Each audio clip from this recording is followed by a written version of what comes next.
Welcome back to the Titanium Hanger. Happy Friday, everybody. Hope everybody's doing well. Today we're going into a great weekend. Gonna have some fun here. I'm living in a fantasy world. I've been living in a fantasy world for some time now. I think I realized it in 2011. I'm gonna explain this concept to you and my philosophy of life. Now, my philosophy of life cannot be disproven. It is no longer a hypothesis or a theory. It has now become full-on law. But why I live in my own fantasy world here, and why I know a lot of other people do too, and guess what? It's okay. Actual studies have shown that people are more productive at work and live more fulfilled lives if they have hobbies and actually go on vacations, which of course we'll get into a little bit of this and more as I share the fact that I live in a fantasy world. You might too. Talk about it. Coming up.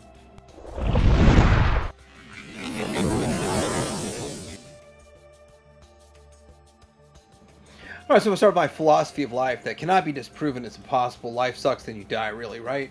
Well, that's not exactly my philosophy. My philosophy is that life is nothing more than a series of problems. Whether it's expected or random, you have to deal with problems. Non-stop, every day, you might go 5 minutes without having to deal with another problem, or get 2 hours or 3 hours before you have to deal with another problem. But it's inevitable. Life is literally solving problems, dealing with problems, or just suffering through it. And finding some space in between there, some time to enjoy it for yourself. Finding that joy in between dealing with life's problems is life until you die, and then your death is someone else's problem. That's someone else living their life and having to deal with that. So let's give you some examples here. You wake up in the morning, the first problem is your alarm clock going off. Yes, this is from Back to the Future. Love that. I'm a huge fan of Back to the Future. You got to get up and go to work, or you got to go do something, whatever you do for the day. And actually, it is a problem if you don't do anything at all. But getting out there, dealing with traffic, on the way to work, on the way to doing whatever you need to do, doing whatever I need to do. Traffic, pain in the butt, always a problem. At work, you deal with people. It's quite crazy. It's funny, the whole joke about, man, this job would be great if it wasn't for the people. Well, I worked in the restaurant business. I would work with 6,000, well, I'd have 6,600 customers a week on average, at kind of an average for how many people that I would have to deal with in a week. And 99% of them were great. I mean, fantastic. It was wonderful. That 1% makes you question humanity entirely. And yeah, you'll have to deal with that at least at once or 10 times a day. Then of course you got to deal with traffic again, no matter if you're just going to the store or just driving home. I always planned my toy runs on the way to and from work. I didn't go home, then go toy run. That seemed like an inefficient waste of money. And then you gotta deal with broken appliance. And this is, I'm just being real here. I had a refrigerator go out, an ice machine go out. I had last year was a refrigerator went out. Yes. Refrigerator went out, and washer went out. I actually have the parts to fix it, but I got a new used one that works really well. But I like my old one better. I'll fix it probably. Well, it's been a year and I haven't fixed it, so one day. But as we continually deal with modern problems, society problems that we deal with, like, yes, modern luxuries are great. All these extra appliances and all the things that we have are great, but when they break down, you have to replace them and those kinds of things, or dealing with people. And I want to get back to dealing with people. I haven't actually had a negative interaction with anybody in person at all I have to go back a whole year. And that still was just a very lousy server at a restaurant. That was probably the worst server I've ever seen. That was the worst. And then I've go back almost another year before I've had an issue with somebody. And really online, I just blow it all off because that's meaningless. But somebody trying to be rude and mean and hateful online, that they've got their own problems that they're trying to work out, and maybe it's therapeutic. But the reality of it is, I'm seeing a lot of people being a lot nicer And with that, maybe that's just because I live in my own fantasy world, and it's real easy for me to be pleasant. And you get what you give, always.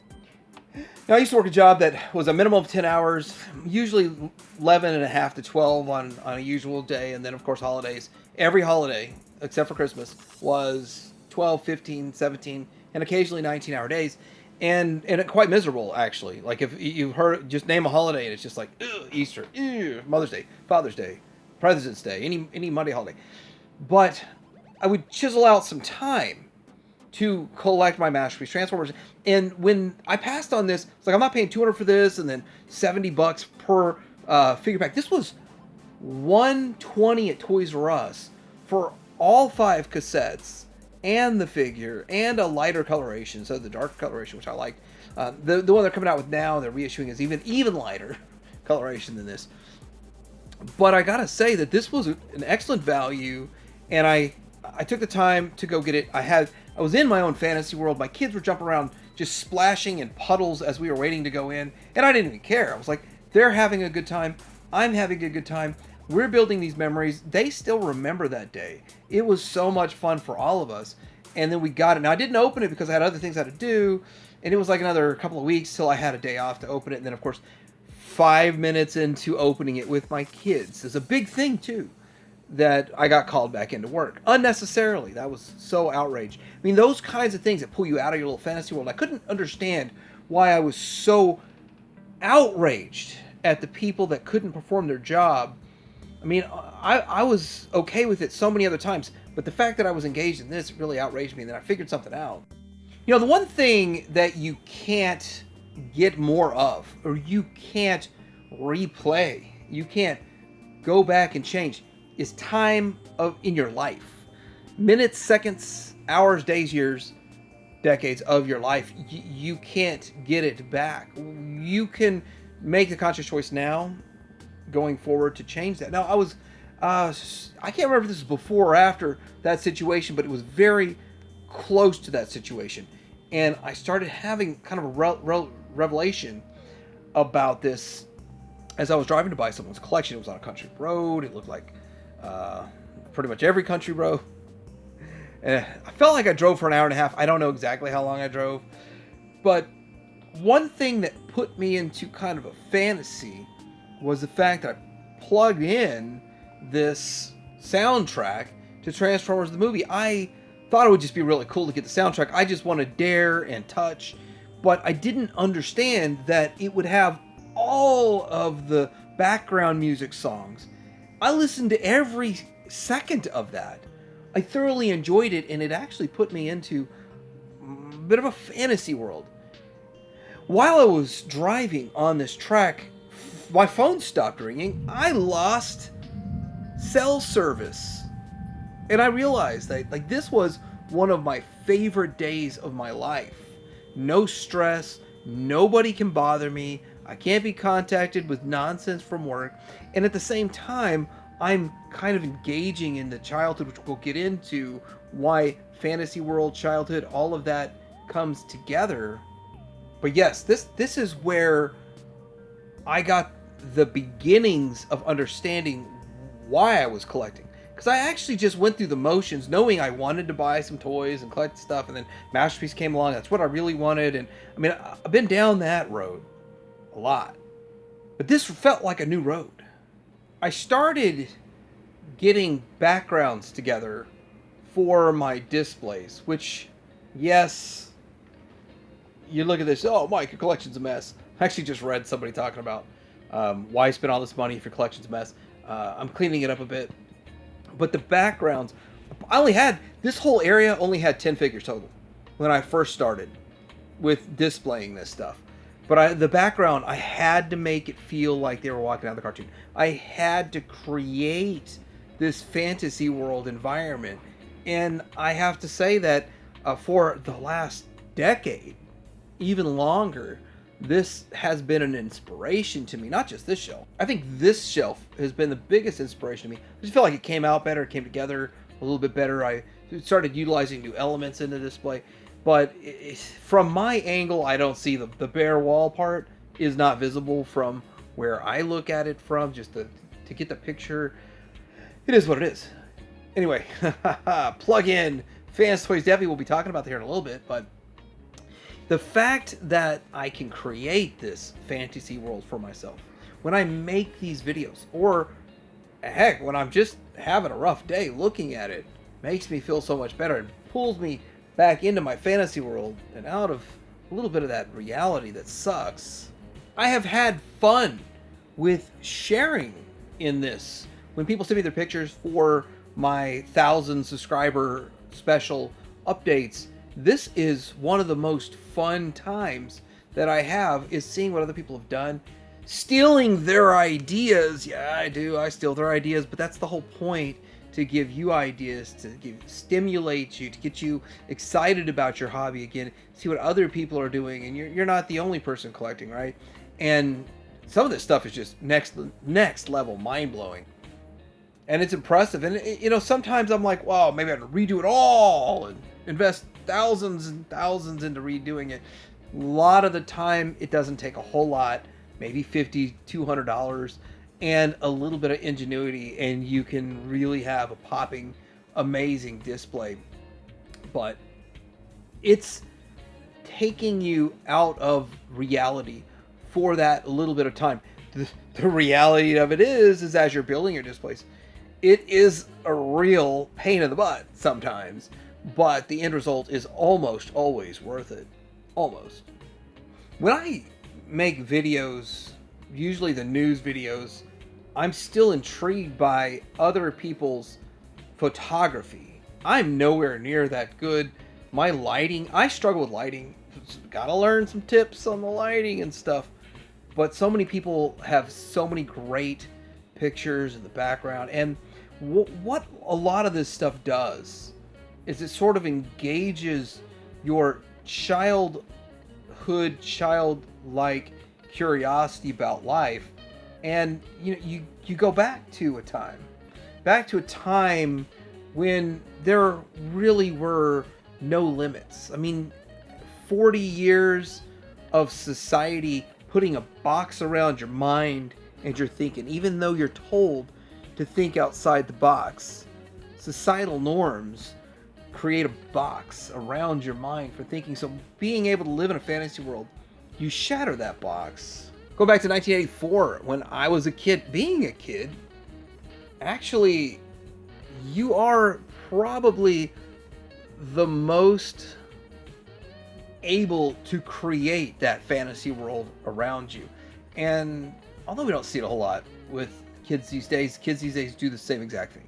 They seriously do the same exact thing. And then nowadays we can do it with modern representations instead of having to just deal with older figures that had lack of articulation. I mean, it gives you a lot of what you could not do back then, but you can do today, but yet it's still relevant, and you had a whole lot of fun back in the day. So with that, the fantasy world you create today does tap into the childhood curiosity that you had back in the day. And at the same time, all of this comes together and connects, and is kind of a way to escape some of these real world problems that I've discussed. Enter Fans Toys Devastator. This is the hot button right now, and this is Angel picture on Facebook. Did a great job with putting this together, making a picture. I have to say, a lot of people complain about this. I do feel like it was rushed a little bit. I mean, Fans Toys used to take their time, marinate on it for a while, but their goal was to beat X-Transbots to market. By the way, you can't do this much, assemble X-Transbots to this level yet, so they have one in that department. Will there be upgrade kits? I don't know. Is it still going to be the best looking? Probably. So there's a whole lot to it. We keep putting in the real world with the fantasy at the same time. The real world creeps in to nitpicking the crap out of this, even though it's not really a bad looking figure. It's a pretty good looking figure, and it will probably end up as my main one in my display, but I am collecting the X-Transbots also. If you want to get a Mixmaster, I've been looking into this. I like to give hints and tips and tricks and all this kind of stuff, saving money on collecting. Shows these the lowest price that I can see. It says sold out, but look behind it, it's still got the red outline for the pre-order, meaning that there's still quantity. They just want to fill their pre-orders first, or let the pre-orders roll out. Now, what happens if you pre-order for $30 and you do not pay for it within the 2-week time frame they give you to pay for it when they call for it? So if you pre-ordered this, you better be paying for it, or it will just go away. You'll lose that $30. That's the way it operates. I got mine paid for. Mine's on the way. Mine's in the mail right now, and I think we got 9 days left till all these pre-orders could dissipate, and then they'll put more up if you're interested in getting more for Josie. I want to take a little side step here, and I want to get into some real world. I promise not to talk about real world too much in this video, but the reality is we got to. I like Uncle Tim rants and reviews. I've always enjoyed his content. It's always been kind of fun, even if I disagreed with stuff. Which, by the way, I never understood why people get mad at someone for sharing their opinion, and then if you disagree with them, I hate you and I'm never going to watch you again. That doesn't make any sense. I've disagreed with him on a lot of stuff. But I like the fact he puts it out there. I like the fact that he lets me know what's going on in Chicago, because I'm never going to go there. I mean, I don't really leave my state very often. So here in Oklahoma, we don't go too far. But I've noticed that he got a lot of traction talking about this fictional, more or less, victim circumstance. Like, food's too high, there's nothing you can do about it. All this stuff. He used to give a lot of really good advice, basic finance advice, and now he still does a little bit, but it seems like more people want, you're a victim, there's nothing you can do, oh well, woe is me, oh my gosh, just getting worse kind of content, and he gets views. Guess what? He's not a victim. He's not playing a victim. He's utilizing all these views to make some money on the side as he works a full-time job, and he's making his fantasies come true. You got this dude here. I don't really know who he is. I've watched a couple of his videos, but this, I don't know why he's popping up in my feed, but he's over here also doing the same thing, kind of like catering to victim mentality, but he's catfishing you. It's sad that people really want to watch content about they're a victim and there's nothing they can do in their lives and all that kind of stuff. They live in a fantasy world. The reality is you have full control of your life. You can change whatever you want. And he tells you at the end that all these people that are complaining and acting like victims really are just doing the wrong things. You know, really the sad thing that kind of baffles me is I'll spoon feed you how to navigate life in 2026, and people don't want it. People do not want the solutions. I can't get my mind around it. They're in their own fantasy world. I thought I lived in a fantasy world. People do not want the cheap, easy ways, solutions to fix every one of their problems in their lives. They don't want it at all. Well, I mean, 374 people want it, and they gave me some tips too. So here I am living on YouTube, in the spaces on YouTube, and I live in a fantasy world. And I will admit, I've gotten away with a lot of the copyright stuff, and I have my own set way of doing it. Well, I've violated my own rules when it comes to utilizing content, copyrighted content. I usually put it at the beginning and the end of my videos, and not in the middle.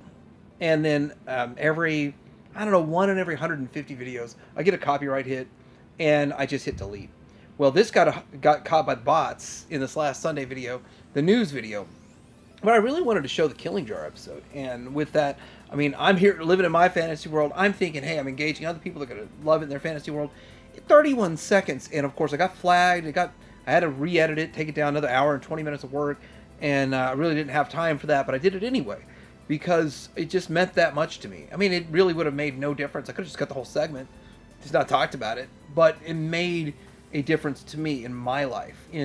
I wanted this. I wanted to share this. I wanted to share this content. You know, part of it is the fantasy world that I create, but I also want to pass it along to other people. Of course, passing along the knowledge. And what I just found out, like, I watched this episode, but I didn't really put it together with the shattered glass kind of stuff that was going on, which is sort of connected according to what they said in the news. But it was fun. This was an episode that I've seen, but it didn't really stick with me. And now it probably will forever, for the wrong reason. And I'll say the KO, well, I made it orange, Cyclonus is one of my favorite figures in my collection. But now I wish he was gold. And back metal. Can we get on that? Well, you can always, go buy one of those on oh, never mind. What? Never mind. Okay, so let's just end this with what is the benefit of having this fantasy world that we create for ourselves with this hobby? Well, it does make you more productive at work. It does make you live a more fulfilled life because of the fact that you can extract yourself from that. I was the guy that when I was off work, all I talked about was work. I don't talk about work anymore. Unless, wait a minute, you consider this work? No, I don't consider this work. Consider this fun. And some people consider this work, Cobra Law, classified, all that stuff. It's a whole lot of fun over there, but I think I saw more fun with Masterpiece Transformers. Living a fulfilled life, being productive in society, and of course, reconnecting with that childlike wonder that you had once upon a time. But I would say a lot of us aren't childish. We have that childlike wonder, that ability to learn, to adapt, to change, to step up to all of those problems that we deal in life. Well, or get dealt to you. None of you are going to be victims because you watch my channel. And you know that I'm going to be here to guide y'all through life's problems. And I found the meme that I owe you from the news.